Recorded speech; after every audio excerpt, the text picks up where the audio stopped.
ये priority based scheduling. देखिए, priority based scheduling का मेनली यूज होता है रियल टाइम ऑपरेटिंग सिस्टम में, और इसका दो वर्जन होता है, प्रिमिटिव एंड नॉन प्रिमिटिव। तो पहले इस वीडियो में हम लोग आज नॉन प्रिमिटिव डिस्कस करते हैं, आफ्टर दैट हम लोग प्रिमिटिव वर्जन इसका पढ़ेंगे। तो इसका मोड आपका नॉन प्रिमिटिव है, क्राइटेरिया है प्रायोरिटी। देखिए, प्रायोरिटी आपका दिया हुआ है, आपका P1 का 3 है, P2 का 7 है, P3 का 2 है, P4 का 9, P5 का 4। तो कहीं कहीं कहीं पे यूज किया जाता है higher number is higher priority, और कहीं कहीं पे यूज किया जाता है lower number is higher priority. But आप सॉल्व करेंगे इस क्वेश्चन को तो आप लिख देंगे पहले, जैसे हम यहाँ पे लिख दे रहे हैं, बी अज्यूम हायर नंबर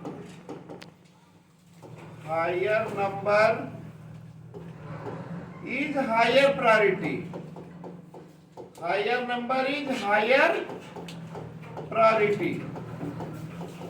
तो सबसे हायर नंबर आपका है P4 का 9 है, तो सबसे हाई प्रायोरिटी का प्रोसेस हमारा है, सबसे हाई प्रायोरिटी का प्रोसेस है आपका P4।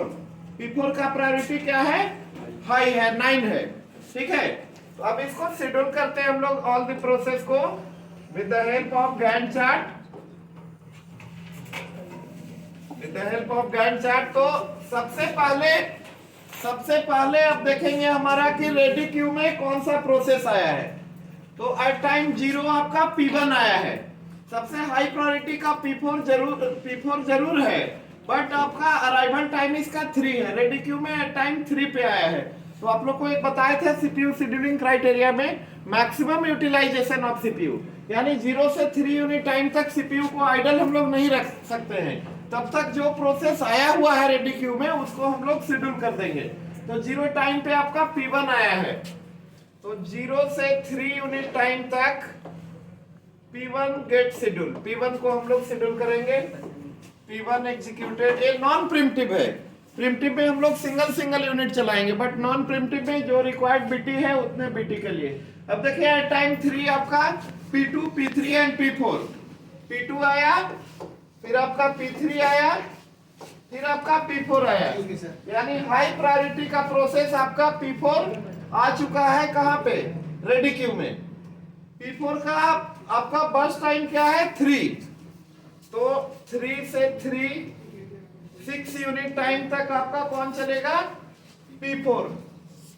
बिकॉज P4 को इसलिए हम लोग शेड्यूल कर रहे हैं क्योंकि P4 का प्रायोरिटी क्या है, आपका हाई है, 9 है प्रायोरिटी नंबर, दैट्स व्हाई हम लोग पहले P4 को शेड्यूल किए। P4 आपका एग्जीक्यूट हो चुका है। अब देखिए एट टाइम 6 P5 भी आ गया, all the process arrived in ready queue.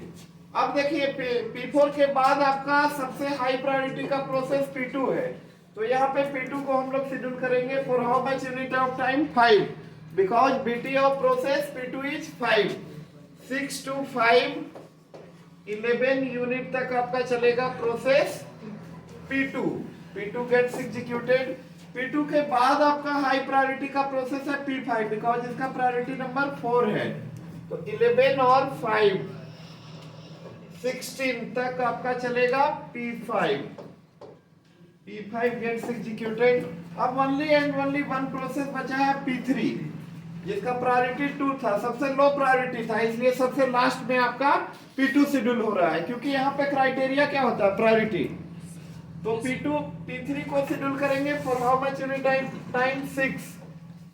तो 16 से 22 तक आपका चलेगा P3।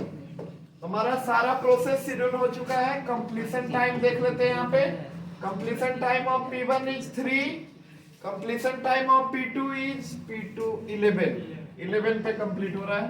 Completion time of P3 is 22, completion time of P4 is 6 and completion time of P5 is 16। तो ये कंप्लीशन टाइम हो गया। अब आप लोग कैलकुलेट कर सकते हो, turn around time equal to CT minus 80 and waiting time equal to turn around time minus burst time.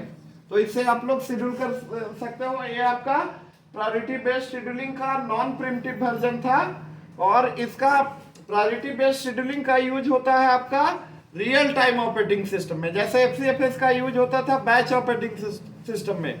हम लोग आगे और एक शेड्यूलिंग पढ़ेंगे, राउंड रॉबिन शेड्यूलिंग, जिसका यूज होता है टाइम शेयरिंग ऑपरेटिंग सिस्टम में। Okay, thank you.